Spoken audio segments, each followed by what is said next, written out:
Hello and welcome back to Sly 2, Band of... That didn't work. We need to bomb another bridge. Sly, those giant pipes under the bridge feed power to the prison's security systems. I'll need to cut the connection to free Murray. Sounds like a plan. What do you need me for? As you know, the bridge is heavily guarded. I hear you. You'd like a little protection while you place the bombs. That's correct. Love to help out, but there's nowhere to hide on the bridge. We're totally exposed. That's true. To fool the guards, you'll need to break those statues and take their place. I pose like a statue, the guards walk on by, then pow! I hit them from behind. You're a genius. That's also correct. Sly, you haven't been paying much attention. I have not been very diligent about keeping you hidden. So you are actually very well experienced with being exposed. I don't really see what the problem is.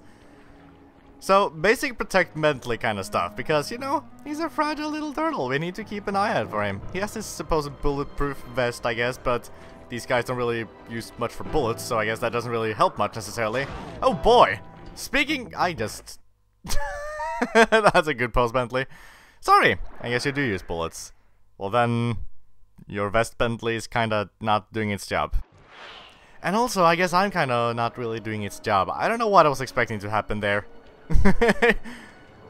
Now, don't get too fooled by the command on the top there. How we need to, you know, pose as these statues and all. Don't bother going on the top yet, because that's not really... Oh, well, I guess we could pose at these statues. I completely forgot about that, but... The reason I forgot about it is because I just don't really do it. I don't really find it necessary. We've never had to do something like that before, so why should we suddenly have to do it now? We're all very used to getting around guards in ways that doesn't necessarily require us to hide in these particular ways, so I don't know. It just feels weird to me. Now, the idea here is that Bentley's gonna stand on one side of the bridge doing his shit, and then another guard guy is going to come and from the other side and go and mess shit up. And I guess this is a kind of good place to have this amazing Sly face on top of the bridge.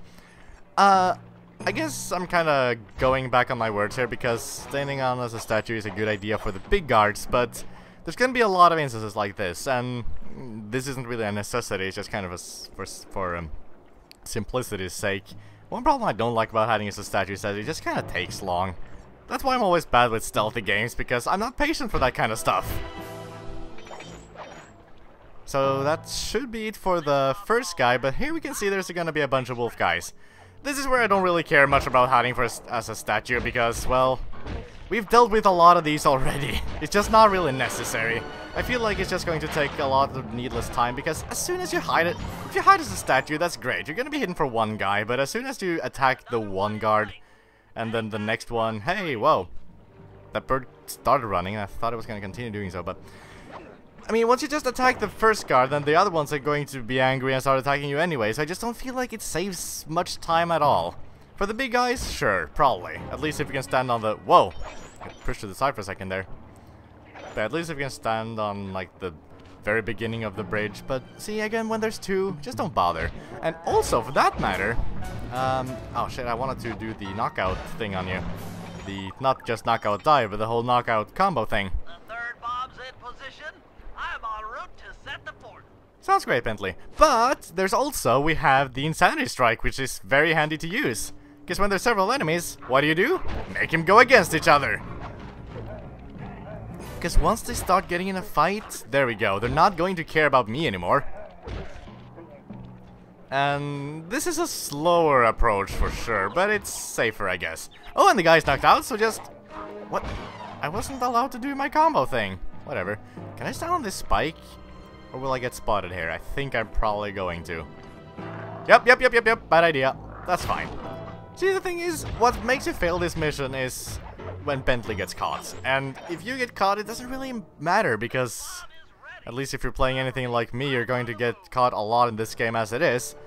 And you're already going to be used to having to deal with that. Ooh, and also, another great instance of using the Insanity Strike. Except I just killed one of the guys I used. But see, look at that. Now they can just duke it out and have a... What? They didn't even do anything. Weak. Maybe with some luck, these two can just both knock each other off the bridge. That would be great. I guess I can help out. What? I wasn't allowed to...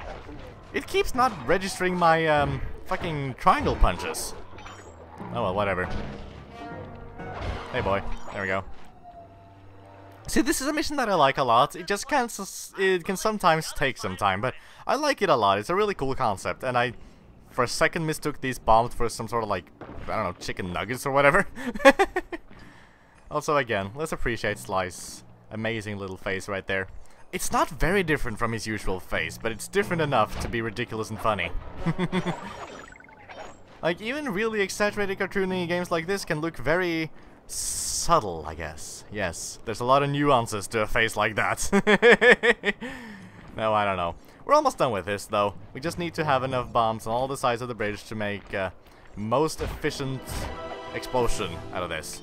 And with that slow motion... The last charge is set! Let's get out of here! Why was that not subtitled? That takes care of the power to the security system.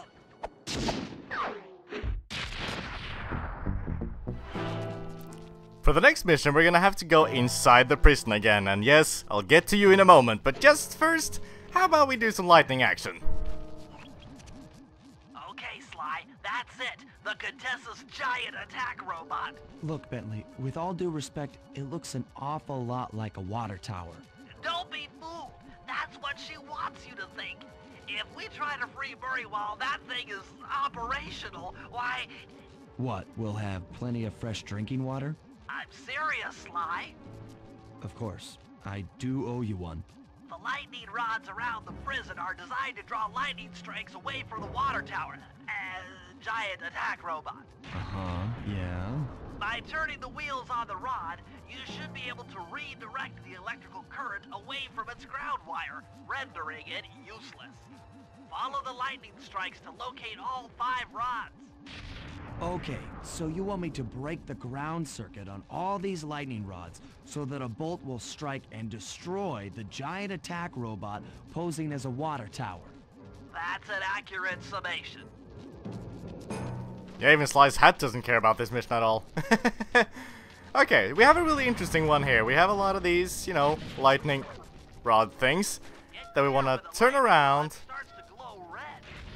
and make the circuit flow red and whatever Bentley just said.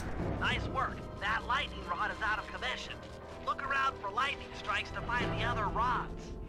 You know, that's great. You can look around for the lightning strike, or you could just look around for the big, menacing, weird machine things. It's kinda... I don't know, it's kinda weird, because they're all pretty clearly laid out. You do want to keep in mind, though, that not all of them are going to be on the prison walls like this, even though it may kinda seem like it at first glance. You might, for instance, what the fuck? You might, for example, have seen the thunder sound from over here. Yes, there's some on the outside as well. For convenience sake, I guess it's time to just start on the inside. Just like with the bottles, you know, systemize things. Start on the outside or the inside or whatever, and then work your way around. Can you please just turn around? There we go. Oh, I just did it barely in time. Now, the quote-unquote puzzle here is that you need to... Whoa. Okay, I don't know if you saw that, but my TV just turned itself off for a second. That was just weird. The so-called puzzle here is that you need to turn all the wheels exactly once each. That's it.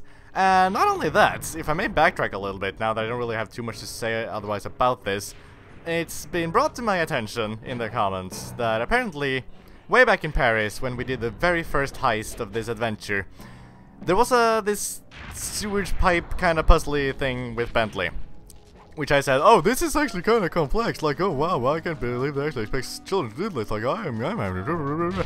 Turns out, it's the same deal with those. You just need to turn all the wheels once each.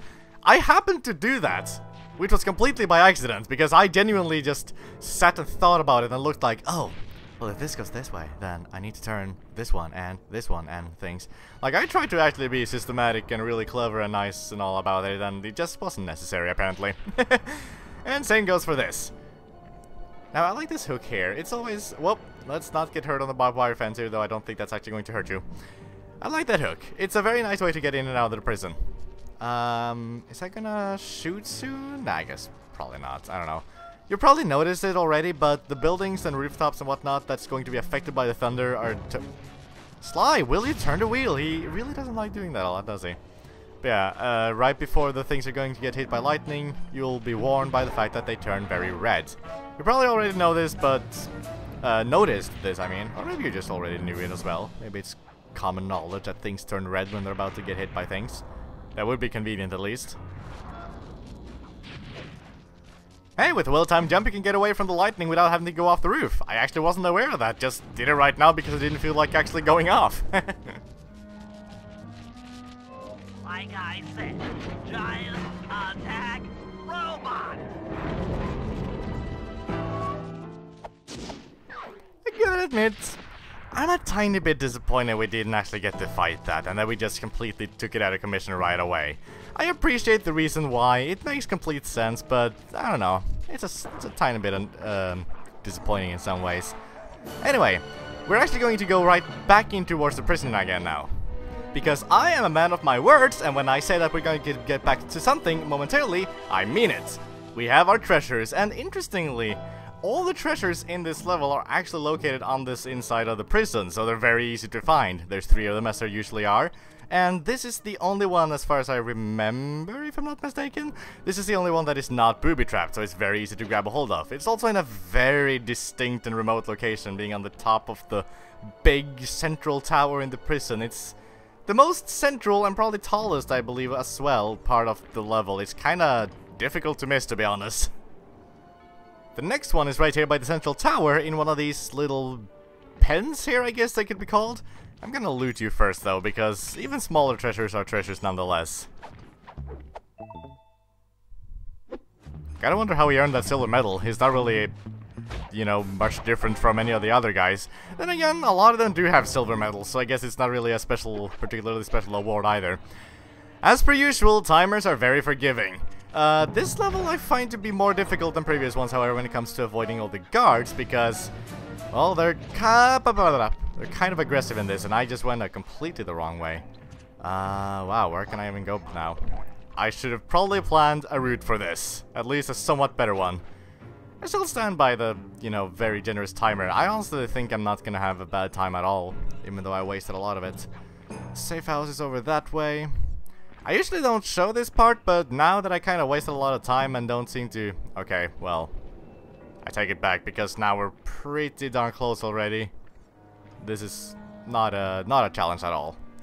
But it really goes to show how much time you can waste and still have a very easy time. Like, this is nothing at all like what we've been used to from this game. Well, not this game, but the previous game.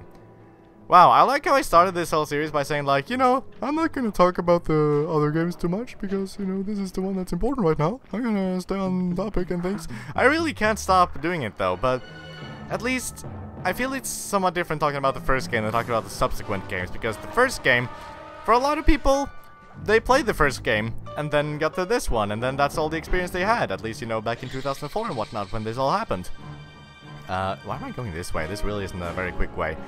This is why I usually cut these parts out, because I'm not very good with actually knowing where I should be going to be most effective and whatnot.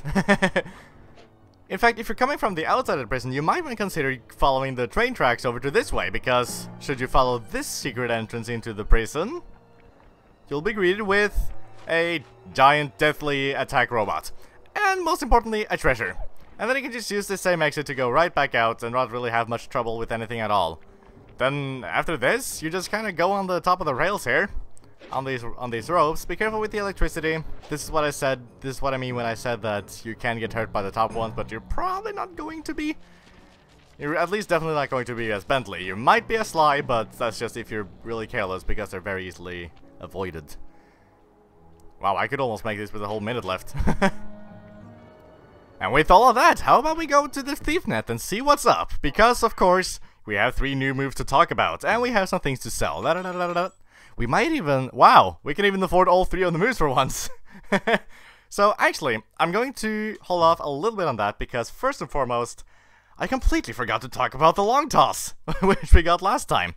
And I'm going to demonstrate something, first and foremost going a Sly, because the long toss is actually a passive skill. However, it for some reason doesn't show in Sly's grid here. It should be showing on the bottom bar there, but it doesn't.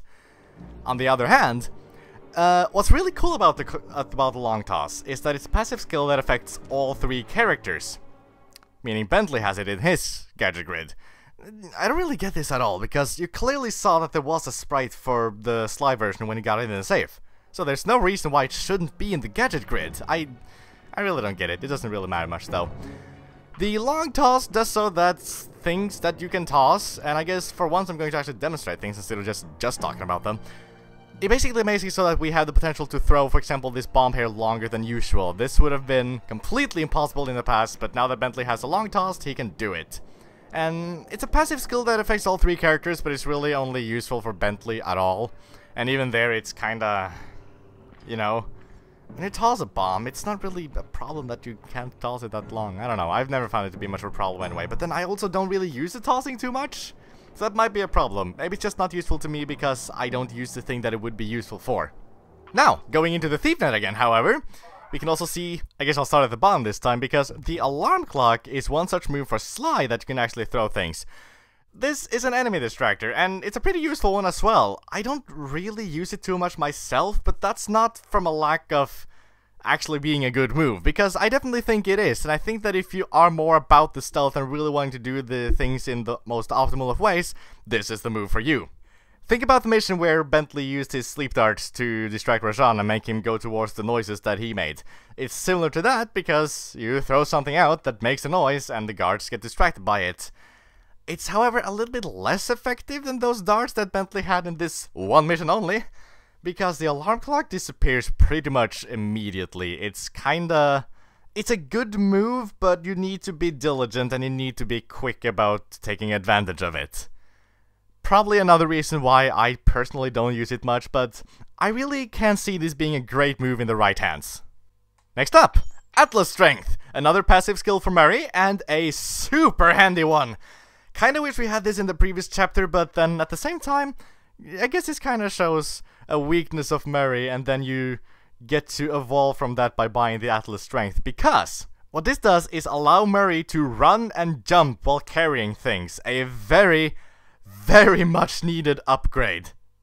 There really isn't anything more to say about that. It's a passive skill, so it doesn't obviously use any special gauge. It would be kind of ridiculous. I don't really know how you would use a special gauge for something like that, but no reason not to pick it up. If anything, it's a crime not to pick it up.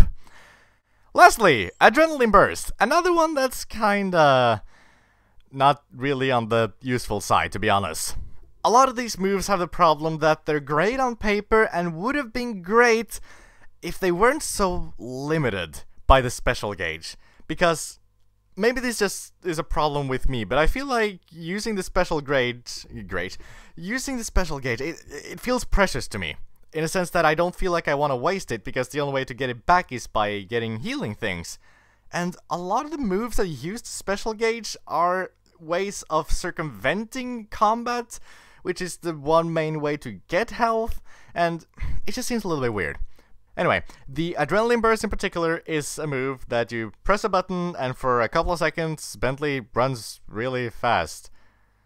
It's kinda hard to control, he doesn't stop when you want it to necessarily. Honestly, not recommended at all. I don't see myself ever using this, but I don't know, good for speedruns? That's something positive probably. And of course, we need to buy it for completion's sake. And wow, we actually have a whole 800 coins left. That's not bad. We've been kinda short on coins a couple of times, but now, not a problem in the slightest. Get it? Slightest. Sorry. I've been resisting saying that so many times. It's really difficult to hear any words that sound like Sly at all, and then just not being able to say things. I don't know. Try to restrain myself, but it's not always easy. Anyway, we have but one mission left to do, until we're ready to take on the big heist. Because there's always a big heist, but this time, it's not about a clockwork party, it's something much more important. It's about Murray. So how about we do that? Next time, we'll go and save Murray. Thank you for watching, and I'll see you then.